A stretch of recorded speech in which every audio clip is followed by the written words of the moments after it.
Welcome to the Deep Dive into Success podcast. Jason and Rebecca are ready to fuel your next move. Every insight here is a spark.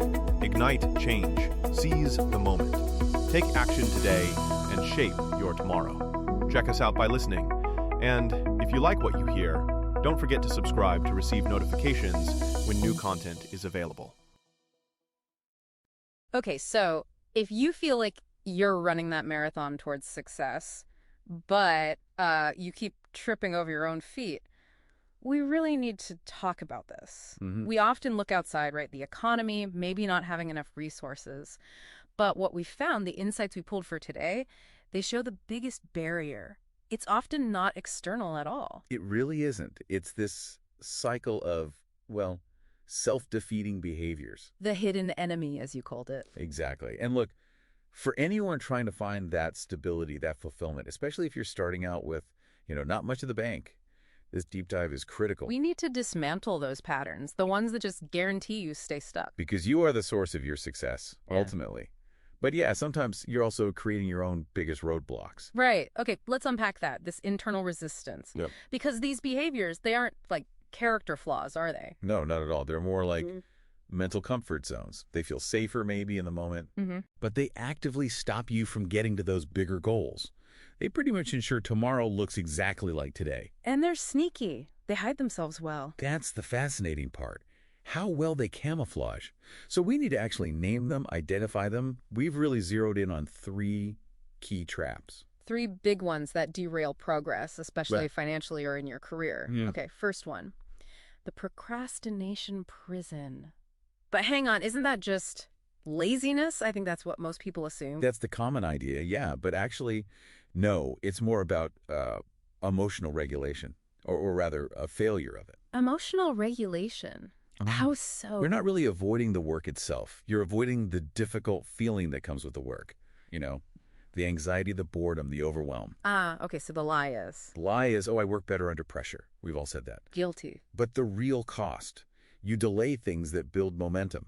Like you put off saving money, or you avoid sending out that job application that feels intimidating. Because it feels bad now, even if it helps later. Precisely. You kill your own motivation because you're dodging discomfort. Okay, that makes so much sense. Avoiding the feeling, not the task. And that kind of leads into the next one, doesn't it? The imposter syndrome trap. It really does. They're often linked. Imposter syndrome is that nagging feeling deep down that you're, a fraud. Your success is just luck, and someone's going to find you out. Exactly that. And what does that do? It makes you undervalue your skills. Play small. You shy away from the necessary risks. Like asking for a raise or applying for that bigger role. Yes. Those very things that are essential for career growth, for building actual wealth, you sabotage opportunities before they even fully form. Okay, wow. And the third one, perfectionism panic. Now this one sounds good. Isn't perfectionism a positive trait? It sounds like it should be, right? But it's often just a very, very sophisticated way to procrastinate. How's it different then from regular procrastination? Well, procrastination can be outright avoidance. Perfectionism. It's more about setting the bar impossibly high, prioritizing flawless execution over just getting something done, over iterating. So you get stuck trying to make step 1 perfect. And you never get to step 2. Yeah. The cost is missing windows of opportunity because you're polishing endlessly. In the real world, especially when you're building something, honestly, done is so much better than perfect. Right. Get it out there, then improve it. Exactly. Iterate. Okay, so these 3 traps, procrastination, imposter syndrome, perfectionism, they're not about being flawed, they're patterns, learned habits. Comfort patterns, yeah. And if we look at people who do break through, success isn't about never failing. It's about mastering how you respond to failure. Failure is just part of the course, you could say. It's basically the required coursework. And this is where that emotional strength, that fortitude comes in. Think about J.K. Rowling. Oh, yeah. Great example. When she was writing Harry Potter, single mom, living on benefits, failure wasn't some abstract concept for her. It was very real. And her manuscript, it got rejected how many times? 12 times. 12 publishers said no. Now, think about that. The self-defeating voice there would be screaming, right? Just stop. They're telling you it's no good. Focus on just getting by. That would be the easy path, the retreat. But she didn't. She's persistence. She saw rejection not as a final verdict on her worth or her work, but as a hurdle. Something to get over. a necessary hurdle to manage. And that choice, that refusal to let external no's define her internal drive, that's what built her security. She aced the required coursework of failure. So, okay, persistence is key. But how do we actually do that? Especially when procrastination is whispering sweet nothings about later. Right, how do you make it practical? The best way to fight back, especially against procrastination, isn't waiting until you feel like it. Forget motivation for a second. It's about immediate action, the action bias. Precisely. Take immediate, even tiny action. This leads to a really practical tip from the sources we looked at.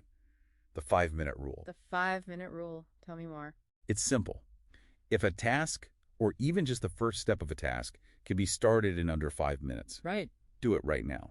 Okay. So if your massive goal is, say, start a side business, which feels overwhelming, Totally overwhelming. you break it down. A 5-minute task could be research 3 possible business names online, or draft 1 sentence describing my business idea. Tiny. That's actually brilliant. It sidesteps the big fear, the monumentality of it all. Completely. You only focus on the immediate next action. Yeah. What can I do right now for 5 minutes? And crucially, this doesn't require money up front. It just needs discipline, which makes it perfect if you're trying to build from, well, maybe not much. Exactly. It's the most accessible strategy. Capital isn't the barrier. Inertia is.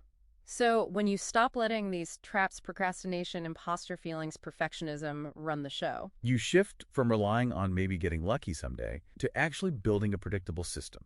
Your own system. A system driven by your actions, that commitment, that's the path to stability, isn't it? It's the direct pathway. Lasting stability, real fulfillment. It comes from that consistent action. Okay. So for you listening right now, what does this all boil down to? It starts with self-awareness. You really have to pause and identify which of these traps feels most familiar. Are you the procrastinator, putting off the feeling, the imposter, playing small, or the perfectionist, stuck polishing step 1? Because knowing which one is your main hidden enemy right now, that knowledge, that's literally the blueprint for your very next move. Your next 5-minute move. Thanks for diving deep with us on this episode of the Deep Dive into Thriving Successfully. We hope you found a quick hack to take action on today. If this episode moved the needle for you, please take 1 second to hit that follow or subscribe button on your favorite podcast platform. It helps us reach more people who want to start thriving. Our content is 100% based on listener requests. We want to cover the topics you struggle with. Drop your episode suggestions in the comments or send us an email directly at deepdive@lfeg.info. And the best way you can help us is to share this episode with a friend or colleague you care about. Let's build a thriving community together. Until the next dive, keep crushing your goals.